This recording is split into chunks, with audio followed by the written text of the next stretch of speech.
Share ko lang po sa inyo mga boss ang ating bagong EBR automatic voltage regulator. Ang kagandahan kapag mayroong ganitong EBR, kapag nag-brown out at biglang bumalik ang kuryente, hindi agad papasok sa ating appliances. Bali, mapoproteksyonan nito yung taas baba ng voltahe. Kapag mababa na mi-maintain niya pa rin, mag 220 volts yun ang gamit ng EBR. Ganun din kapag mataas naman, nag-a-adjust naman yan dun sa loob, nagiging ano pa rin siya, papasok pa rin siya ng 220 volts. Kaya kung mapapansin nyo sa EBR na katulad nito, meron dun parang tumutunog, yun yung nag-regulate ng power supply.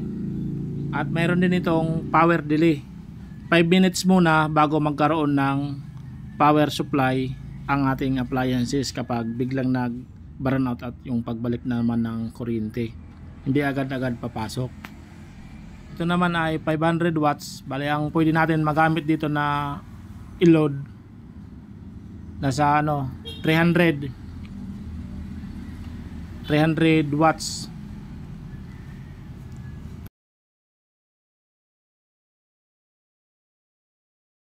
$60 to 70% lang ang pwede natin i-load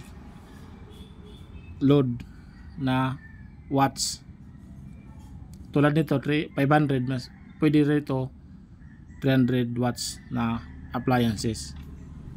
Hindi pa tayo nakapagbukas ng ganitong EBR. Sa pagkakaalam ko, dalawang switch nito. Kapag over na yung supply, mataas na yung voltahe ng kuryente, bali nag-o-off yan. Tapos kapag mahina, mag-off din. Kasi dual switch siya. Kaya yung papansin nyo, mayroon kayong maririnig na umaandar na sa loob. Yan yung nagme-maintain ng voltahe. Mayroon naman ditong ilaw kung overload o kaya yung low, mababa ang kuryente. Ito ang power delay. Kung apurado na magka-power, ipipress mo lang yan.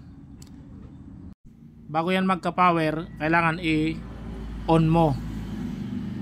Kung biglang nag-brown out at medyo matagal, dahil 5 minutes nga bago magkaroon ng supply, di i-hold mo off, tas i-on mo ulit, yan, mag-automatic yan, magkakaroon agad ng supply.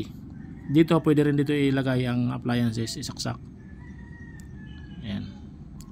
Yan lang po mga boss. Maraming salamat sa panonood sa ating video.